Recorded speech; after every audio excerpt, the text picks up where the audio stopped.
Welcome to a demo of painting foxgloves in watercolor and color pencils. The line drawing was done in Indian ink and dip pen, and you can find it in my Instagram profile in the highlights, or you can always email me to be emailed it to you as a JPEG file if you'd like that better.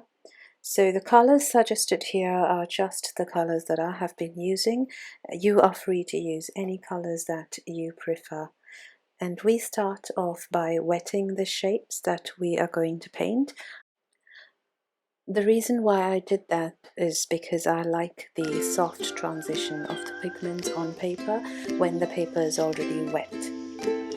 So I've started off with the buds right on top with Winston yellow and a little bit of permanent rose. You could probably see it as orange here. It's because the yellow and the rose has mixed together to give me a nice orange shade.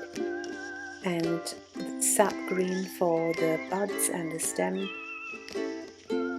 And I continue with the other buds, starting off by wetting the shape. And it doesn't matter if the green does bleed into the other buds as well, because that connection between everything is really great when it comes to watercolors. So I started off with a little bit of permanent rose, and then I'm just going to build my colors wet in every flower. I'm using sap green for the leaves as well as the stem. And I'm also trying to leave a little bit of white area unpainted just to show the light and shadow. Although it is very small and the shapes are really small, it's really hard not to paint a few areas, but I just try my best, and I can always fix it with white gouache or watercolor pencil or color pencils later on.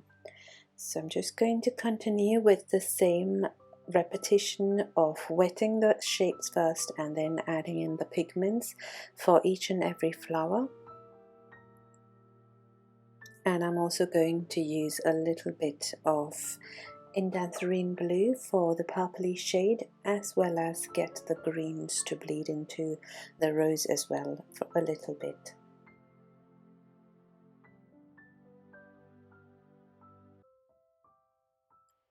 To make your process more exciting, do allow the colors to bleed outside the shapes as well.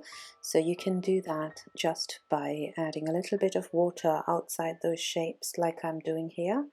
And if that area is still wet, the color starts to bleed into the wet area. So in theory, a simple thing to understand about watercolor is the pigment flows only where there is water, or only where the paper is wet.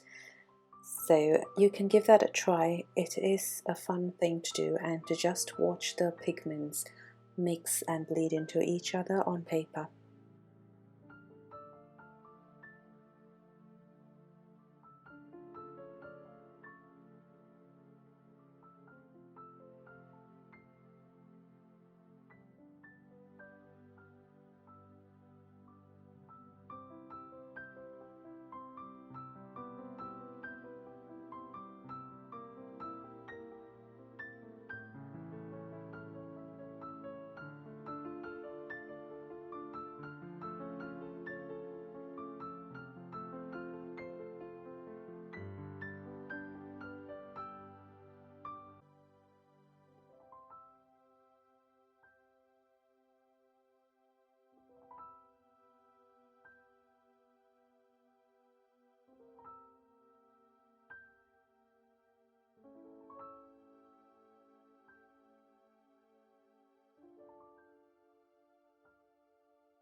The purple shade that you see here that comes up as a shadow for each flower is mixed using permanent rose and indanthrene blue. If you don't have indanthrene blue, I think indigo or Prussian blue could also work.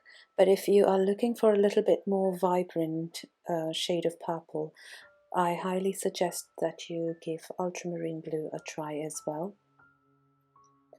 Again, it's all about experimenting, so do give different blues a try and see what suits your tastes. I've also used a little bit of cobalt blue in some areas. It's only because I like the bright color cobalt blue is, and it just goes really well with the rose color as well. So there are different options of blue that you can mix with rose to get a nice purple shade, so do give it a try. As I'm moving on towards the larger flowers, I am going to leave a lot of white space unpainted to show a lot of reflection on those petals.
As you can see here, I started off very light, first by wetting the paper and then adding one layer of pigment, and now I'm just building on top of that layer while it's still wet with more pigment. So this time for more pigment I've used lesser water and more pigment from my watercolor pan, and that's how I got this nice transition of dark to light color.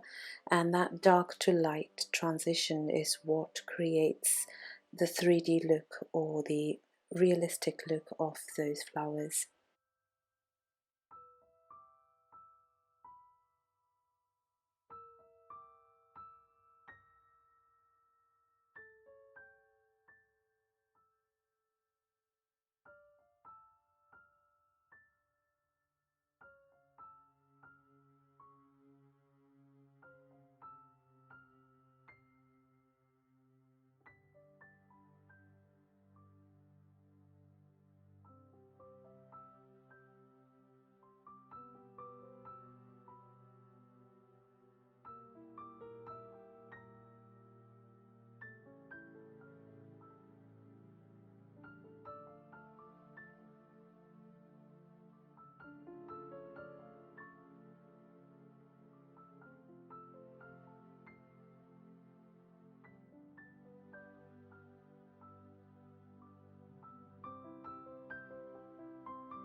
going in with a bit more deeper color while that paper is still wet, so that you can see that the pigments are not just sitting on top of that as an extra layer, it's actually blending into that layer. And the colors that I've mixed here is permanent rose and indanthrene blue, and that gives this very rich maroon or rich reddish color.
I'm done with the first plant, and I've just got one more foxglove plant to finish, but before that I'd like to try something for the background. So basically giving a little bit of texture as well as the impression of other foxglove plants in the background. So I don't need to do a lot of details for what is in the background, so I'm just choosing to do a wet and wet texture. So starting off with wetting the paper and just simply dropping in color.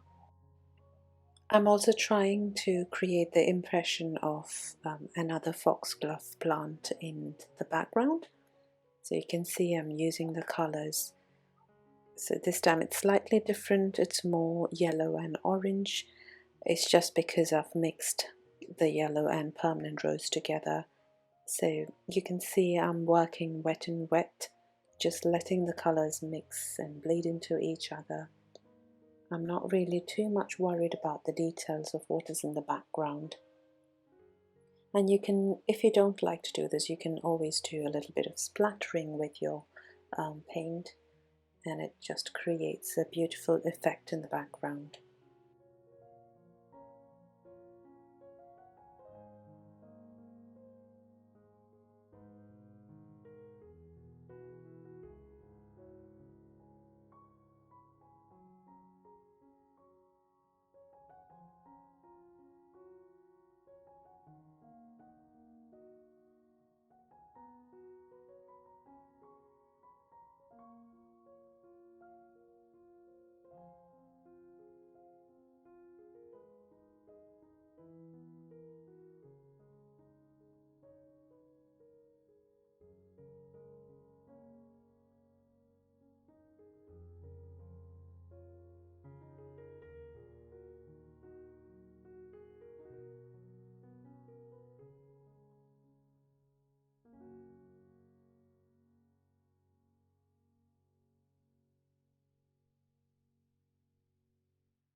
So I'm nearly done with the watercolors on this painting. You can leave it like this, or for me, I'd like the background to be a little bit more deeper, just to bring out the two main foxglove plants in the foreground. So I'm just going to use a little bit of color pencils just to enhance the background. No particular shape, just shading the background really, and also using a little bit of white to enhance the details on the flowers as well.